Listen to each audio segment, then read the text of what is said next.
Primary education से लेकर higher studies तक भारी फेरबदल किए गए हैं। क्या क्या बदला और इसका असर कैसे देश के बच्चों से लेकर बड़ों तक की पढ़ाई पर पड़ेगा, आपको समझना चाहिए। देश के करोड़ों परिवार में अगर किसी बात की सबसे ज्यादा चर्चा होती है तो वो है बच्चों के भविष्य की।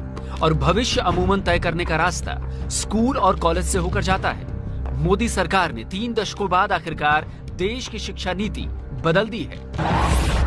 5वीं तक की पढ़ाई अब मातृभाषा, स्थानीय भाषा और राष्ट्रभाषा में होगी। 8वीं और उससे आगे भी मुमकिन हुआ तो स्थानीय भाषा में पढ़ना होगा।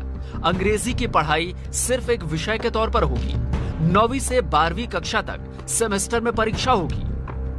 नई शिक्षा नीति के तहत कोशिश ये है कि बोर्ड परीक्षा को ज्ञान आधारित बनाया गया है, जिससे रटकर याद करने की आदतों को कम किया जा सके। साथ ही आर्टिफिशियल इंटेलिजेंस की मदद से हर साल रिपोर्ट कार्ड तैयार होगी। जब बच्चा 12वीं कक्षा में निकलेगा तो उसके पास अपने पिछले 15 साल का पूरा एक, जिसको कहते हैं कच्चा चिट्ठा होगा, जिसमें लिखा होगा कि वो कौन कौन सी स्किल्स उसने इम्बाइब करी हैं। कॉलेज की पढ़ाई में भी बड़े बदलाव किए गए हैं। नई नीति के मुताबिक कॉलेज में अब 3 और 4 साल दोनों की डिग्री होगी।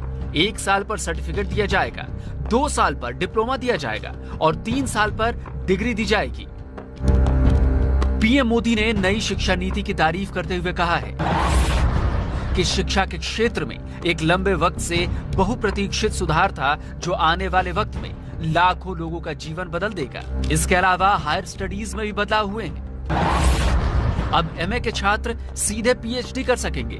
छात्रों को एमफिल भी नहीं करना होगा। यही नहीं, अब प्राइवेट और सरकारी यूनिवर्सिटी के नियमों को एक कर दिया गया है, जिससे प्राइवेट यूनिवर्सिटीज की मनमानी पर लगाम लगेगी।